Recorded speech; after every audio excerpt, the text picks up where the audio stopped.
Hello. Today we are going to be engaging in one of America's favorite pastimes and do some gambling. Yippee! We are going to be playing Hall of Gods Roulette. So let me explain that. I actually got this idea from Possible. I will link his video in the description. I changed it just a little bit, but at its core, he walked so that I could run. I will have two wheels. One of them will have all of the bosses in the Hall of Gods. The second one will have a series of challenges. I roll both wheels at the same time. I get a boss, I get a challenge, we put them together. There are some time bonuses on the wheel because I failed this challenge one time. And I want to protect my peace, but those are one-time use only, so it's so totally fine. I am trying to get this done in less than 3 hours. I am allowing rerolls for the challenges, but there is a 15-minute time penalty. I will also post more specific rules in the description so as to not clog up the intro. And now I present to you my Hollow Knight Hall of Gods Roulette. Our first spin of the wheel was Oro Mato with one singular charm notch. So we're gonna be overcharmed, but that's a-okay. I promptly dispatched of Oro, or at least I thought I had dispatched of Oro. So I dispatched of him again. And now it's Mato's turn. And what Mato doesn't know is that he may have his nail, but I've got these hands. It was time to roll for our next contender now, and it ended up being Galien. But that's not what's important here. What's important is that we ended up getting a gift, and that gift was a precious 45 seconds. But nothing in life is free, so we had to roll for a challenge. And it ended up being one notch. All that was left standing in the way of us and the next step of the challenge was to fight an old man and win. Light work. Next up, we had to deal with Chaos Mode, courtesy of Hive Knight.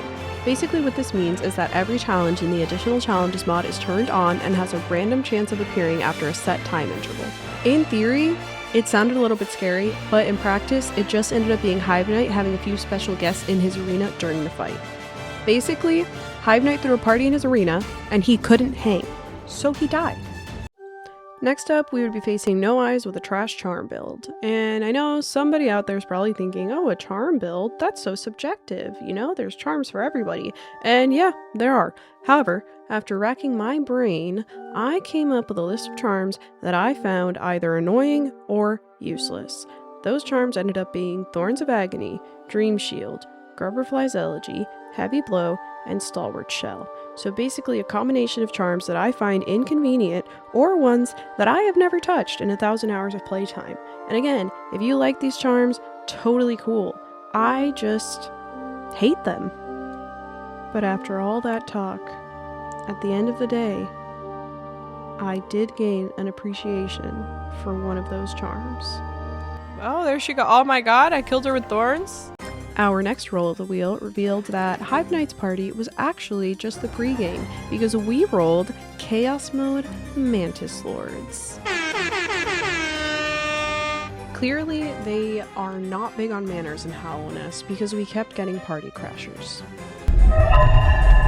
However, the show must go on, so I took out the first sister and rolled with the punches. After I took out the first sister, I thought everything would be smooth sailing, until... No way. After Pure Vessel came in and said you don't have to go home, but you can't stay here, I took that as the opportunity to take out the rest of the two sisters and employ the classic Joseph Joestar technique. Run for your life! Next up, we were fighting Hornet 1 using only nail arts. So I equipped Nailmaster's Glory and I got to work. This was actually pretty cool because I only ever used nail arts in the Colosseum and for lever skips, so it was really nice to actually get to play around with them and find openings, and I think Hornet was actually a pretty good boss to get this challenge with. The next role that we got was Soulmaster and no healing. Honestly, this ended up just being a regular Soulmaster fight because I don't often heal during this boss, but it's a fun boss, he goes down easily, and it's really fun using his secret weapon against him, also known as Dive. Those last two bosses were pretty easy, and I grew complacent, but the next roll brought me back down to reality. Because we pulled Gruz Mother with a side of Pure Vessel. There's two of them! Oh! So I ran into some hiccups during setup for this one, but eventually we did figure it out. I dutifully killed Gruz Mother, but Pure Vessel then dutifully killed me. Okay, she's dead. So I had to try again. What I didn't know is that Pure Vessel is actually Gruz Mother's bodyguard, so he was out for blood. Now that I've narrowly escaped with my life, it was time to roll for our next challenger. Turns out, we were fighting Dung Defender over Charmed. The build that we would be using was Shaman Stone, Unbreakable Strength, Quick Slash, and Soul Eater. Our stinky king triumphantly entered the scene. Little did he know, it was the worst mistake he could have ever made in his life. Unfortunately, we're really strict about hygiene around these parts, so we had to teach him a lesson. But despite our best efforts, Grimm actually is very resilient, so even though we taught him a lesson, we wouldn't be seeing the last of him.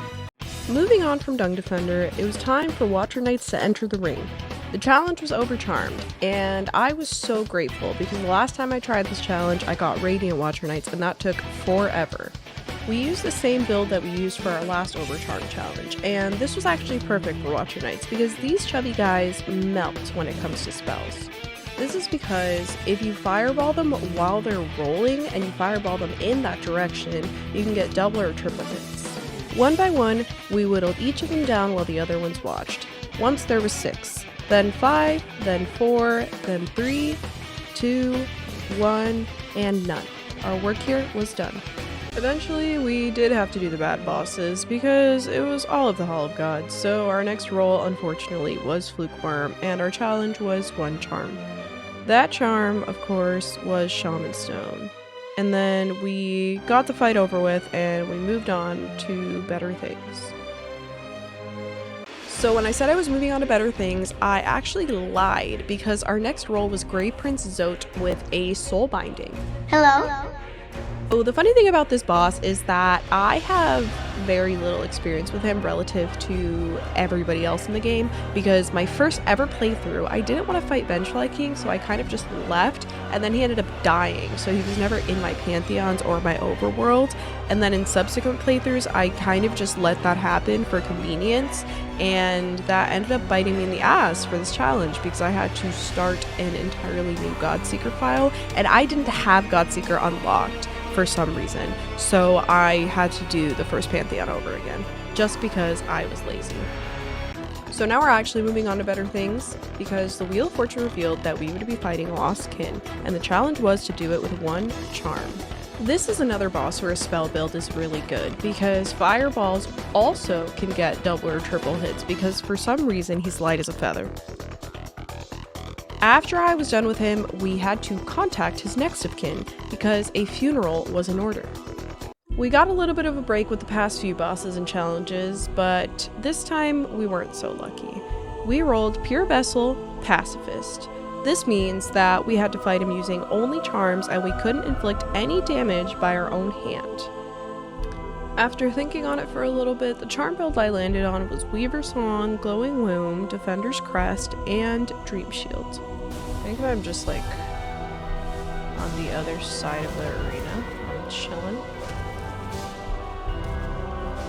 Ooh! Ooh! Ooh! Ooh! Things weren't working out, so I had to make some adjustments. We added Grub Song and Sprint Master to our build because Grub Song makes it so that Weavers can collect soul, and Sprint Master makes it so that they can move faster. This was a game changer because Glowing Womb actually doesn't work without soul because it uses soul to create the hatchlings. So now that I had the soul collection, I was able to use Glowing Womb, and that really sped things up. I knew the new build was working because I ended up getting a stagger, and I was actually really surprised about it. Oh, I guess he got staggered? Wait, a stagger is crazy. There was one downside, and it was that with Defender's Crest and Glowing Womb, since there was explosions happening in the constant cloud, visibility was really low, which led to a lot of close calls and damage, but in the end it worked out, so it's fine. This was actually the most challenging thing I had run into so far, because I'm so used to fighting this boss that I had to make a conscious effort not to do so, and also because it took so long, that meant I had to dodge for longer, which meant there was a lot more opportunities to get hit. And get hit I did. On our next roll, we got an extra 15 seconds, which is awesome. However, things did not get any easier, because the next thing we rolled was Radiant Nightmare King Grimm. No.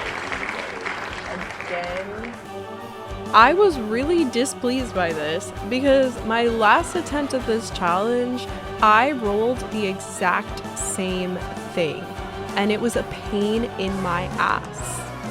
Admittedly, it's not like NKG is the hardest boss in the world, but what happens is that there's one attack that I am so bad at dodging. So whenever I do Radiant, I lose so many runs to that one singular attack. I love this boss, so I don't mind having to fight him over and over again, and at the end of the day, it only took a few tries, but even still, it's so annoying getting like 3/4 of the way through the fight and then losing the run. Thankfully, that didn't happen a ton of times, but still. NKG had no idea that this would be his last ever time taking the stage, but thanks to me, it was, because I'm sorry, but there was never enough room on this stage for both of us. After back-to-back nonsense, the next few bosses that we got, along with the challenges that came with them, really weren't so bad. First up was the Collector with random charms. The way that I ended up doing this was I put the numbers 1 through 39 into a wheel, and then I just spun it and chose the corresponding charms. Our final build ended up being Defender's Crest, Nailmaster's Glory, Goated Compass, Baldur's Shell, Soul Catcher, Grubberfly's Elegy, and Fury of the Fallen, which had the opportunity to come in handy because I was overcharmed, so who knows what would happen.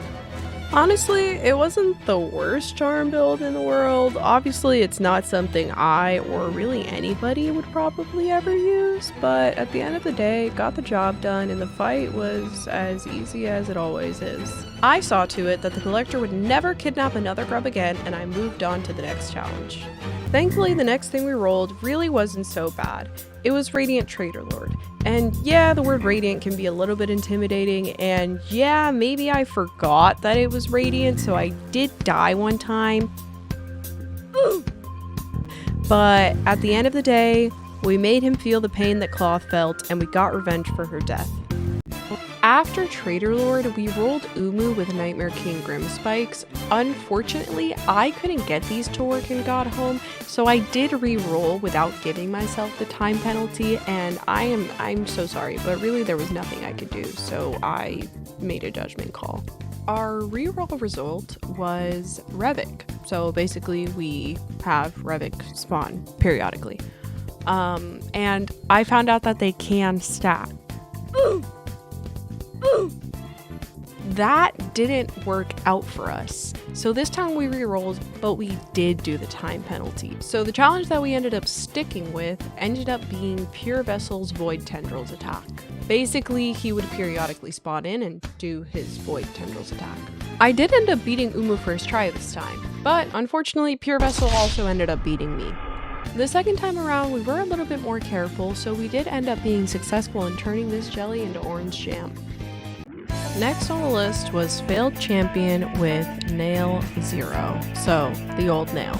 There's a couple ways that you could set it up with Nail Xero, but I just turned on nail binding because that was the easiest way, so that's what we did. The challenge honestly wasn't really relevant here because Failed Champion and False Knight are bosses that I do primarily with spells, so really it was just business as usual here. It was time to spin the wheel again, and we landed on just regular Troupe Master Grimm with all bindings. All bindings honestly doesn't really make a huge difference. I feel like the most notable difference is that things take so much longer. And honestly, it was kind of detrimental to my strategy for Grimm because it's very spell-based. While it's not as fast-paced as NKG, this fight is still really fun, and honestly, if I have to do all bindings on a fight, I'd rather it be this one than a really boring, repetitive one. Showtimes are on the hour every hour, not a minute before or a minute later. And Grimm missed the last show, so I brought the show to him, and I gave him the same exact treatment that Nightmare King Grimm got. This vampire was about to hop in his coffin and never come out. The next spin of the wheel gave us 2 pleasant surprises because it gave us 10 extra seconds to add to our timer and revealed that we were going to be fighting a super adorable, super easy boss known as Massive Boss Charger. Of course, we still had to spin for a challenge, so we did that and we landed on Big Knight, which is exactly what it sounds like, and it is the knight, but bigger. We pat Mossy into oblivion, and that's all she wrote. The easy streak kept on going because next we ended up getting an unremarkable boss and an easy challenge. Which, can it really be called a challenge? I don't know. But it was Enraged Guardian with only lifeblood. Of all the anticlimactic fights in the world, this is the most anticlimactic fight to ever be anticlimactic.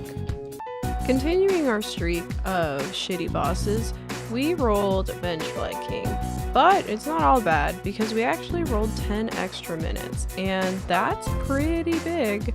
We had to roll for a challenge, and in a funny twist of fate, the challenge we ended up getting was only blue hearts. So another anticlimactic fight with only blue hearts. What are the odds? Vengefly King's boyfriend couldn't make it, so he was riding solo today, but it's fine because that means there was just one less fly to swat. We were on a lucky streak because we rolled plus 1 minute on the timer for the next roll. However, we weren't that lucky because the next boss was Elderhu and he is super annoying. We rolled for our challenge because we got the time bonus, and the challenge ended up being no wings, which really made no difference because, I mean, how much are you really using wings during Elderhu? The pancake man was working overtime today and he kept serving me pancakes. What he doesn't know is that I actually prefer waffles over pancakes, so I didn't take too kindly to that, and I did something about it. Our next challenger would be Soul Tyrant with a soul binding. It was kind of ironic because, you know, Soul Tyrant and then I had a soul binding, but we do not stand for tyranny over here. I believe in democracy and equality, so I had to take this tyrant down.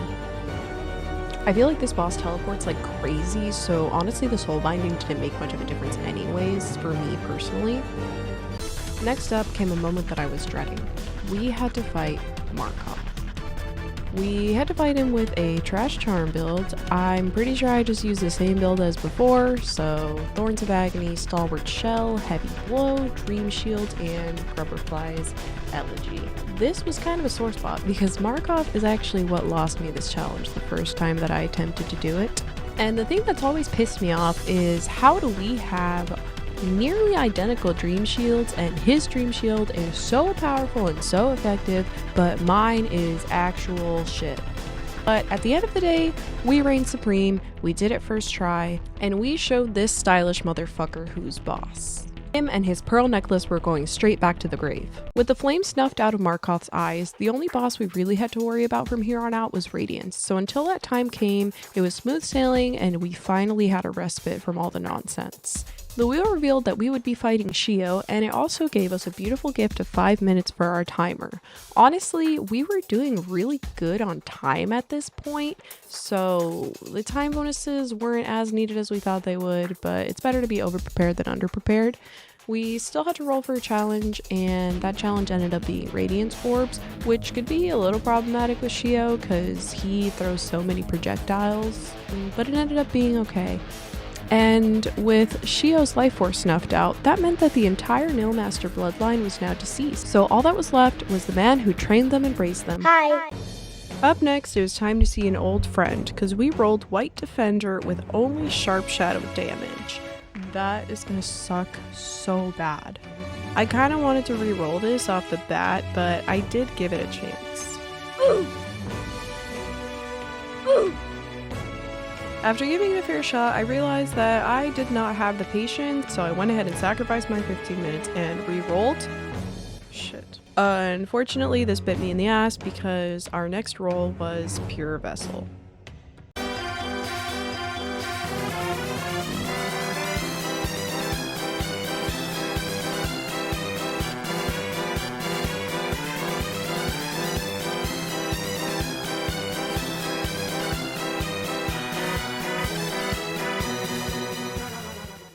I realized after 12 deaths that this was not JoJo's Part 5, and I was not Diablo. So, I ended up just re-rolling and then giving myself another 15-minute time penalty, which, yes, means that I have lost 30 minutes on White Defender alone. But it's okay. Our next roll was Nausea. So it was just a filter, so how bad could it be? It was bad, but not for me. For White Defender. Because after 12 deaths, I came in with a vengeance. What he didn't know is that I wasn't trapped in this arena with him. He was trapped in this arena with me. And I was not gonna let him thwart me another time. He would roll his last ball of shit today. Next up, we were gonna have another growth spurt and go up against Xero. This was unremarkable because, like most of the Dream Warriors, Xero is unremarkable. Our next spin revealed that we would be fighting Vengefly King with all bindings. Oh wait, my bad. We would be fighting Winged Nosk with all bindings. After a couple deaths, I realized that I hate this boss and I don't feel like taking the time to fight it with all bindings. So I ended up just taking the 15-minute time penalty and re-rolling. We ended up landing on Grimm Bats, which is when Nightmare King Grimm takes his funny little cape and lets his little pets out. In what felt like deja vu, we did end up killing the boss. However, our special guest ended up killing me right after. Realizing that I didn't want to fight this boss more than I needed to, I locked in, I killed it, and I ended my misery. Up next, the wheel landed on False Knight. This, honestly, is basically B-roll because it landed on a free space, so there was no challenge tied to it, and this is quite literally the starter boss of the game. Basically, this is only in here for posterity. After we got that over with, it was time to spin again. This time, dealer's choice was Mawlek with nail scale. This means that our nail was randomly made bigger or smaller. In this case, luck was on our side because we rolled big nail. Fun fact about brooding Mawlek, it is the only boss in the entirety of Hollow Knight to have a butthole. Huh? Once we were done with Mawlek, fate said that we now had to fight Nosk with random charms. This meant that it was time to consult the Mystic Hippo again in order to pick the random charms. The build that was bestowed upon us was Gathering Swarm, Hive Blood, Spell Twister, and Deep Focus. Unfortunately, this build was not bestowed upon us for a boss that was worth using it, because Spell Twister and Deep Focus are two of my favorite charms. We went through the motions in Nosk's inferior arena, and in solidarity with all the arachnophobes out there, we squashed the shit out of that spider. Up next, it was time to get naked, because we rolled Naked Soul Warrior. I know how that sounds, but it was actually us getting naked, because we were not allowed to have any charms on, so we stripped down and got to work.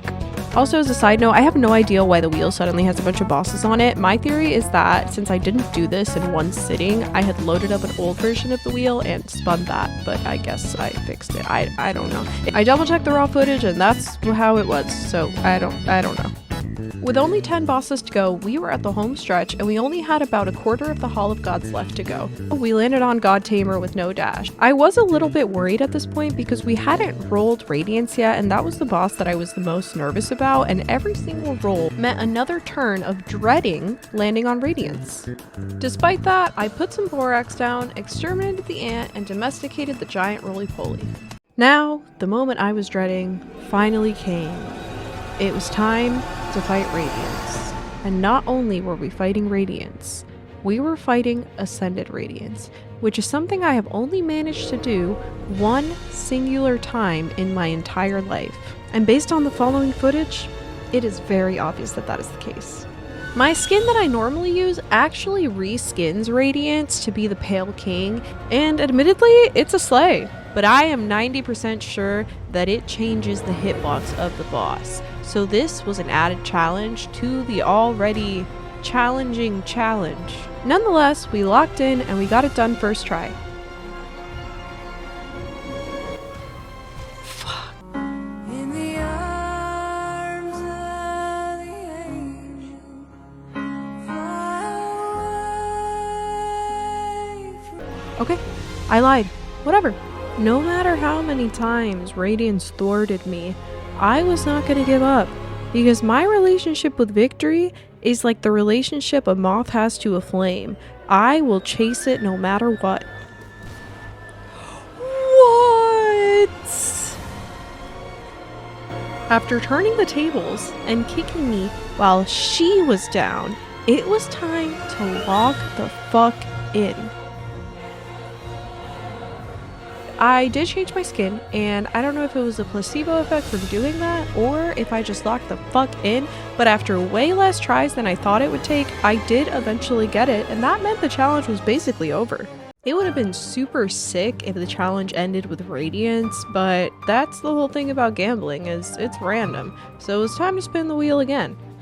Thankfully, it landed on a boss that's equally as fun as Radiance, because we got the Sisters of Battle, and our challenge was going to be Nausea, which, after our experience with White Defender, it was going to be light work.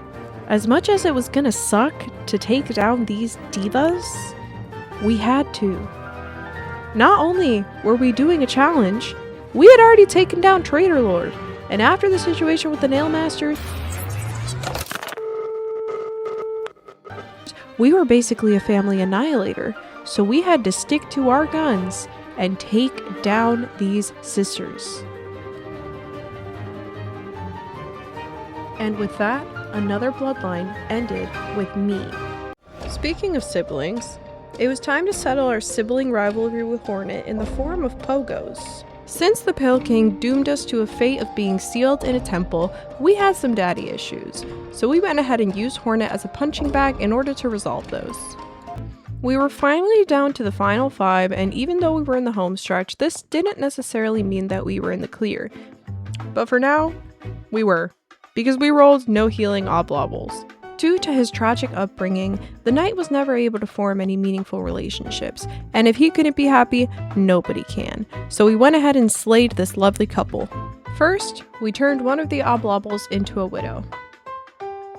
But the knight is an empath, and he couldn't bear to see this widow hurting, so he ended her misery. When we consulted the wheel the next time, it revealed that it was time to ascend, because we rolled our glorious big brain king, Gorb. And the challenge we got was nail only, which was awesome because it meant that we got to spend more time with Gorb. And I unironically love Gorb. He's so silly. But unfortunately for him, we were on a mission, so we killed him to aid in his ascension. Up next, we would be fighting Broken Vessel. And a little known fact about him is that he is actually really into conservation efforts, so he is a friend of the bees. And as a form of respect, instead of killing the bees, the knight killed Broken Vessel instead. We were finally down to the final 2, and thankfully we rolled Crystal Guardian, which means that we were able to get this over with quick and finally have the final showdown. Imagine how anticlimactic the ending would have been if our last boss was Crystal Guardian. Thankfully it wasn't. It was time. The final boss of this challenge was going to be Sly. And the challenge that we rolled was Small Knight. So the strategy was to make Sly feel like a tall king, and then, after building his confidence, we were going to deal the final blow and watch that confidence tumble down like a Jenga tower. This is his karma for being so fucking greedy. With that, it's time to leave the casino. This was really fun, And I would definitely do something like this again. Maybe something in the overworld with the roulette element still. Obviously, some of the challenges ended up being rather mundane, but for the ones that were a little bit crazier, I feel like it really was a breath of fresh air after fighting these bosses over and over and over again. It was really cool to have something different. And so I really liked the randomness of it. I like that I didn't do it in the order of the Hall of Gods because it would have gone from easiest to hardest-ish, kind of. And where's the fun in that? What if we got Radiance first? Who knows? That would have been fun. I also ended up with a lot more time than I thought I would, sitting at almost 40 minutes. When I tried this the previous time, I lost the run because I ran into a series of unfortunate events, one of them being Ascended Markoth at the end, which I have never done. So I'm glad that I was able to get everything done. I'm so glad that I didn't have that many rerolls. I did have quite a few deaths, but a lot less than I expected. And yeah, this was really awesome.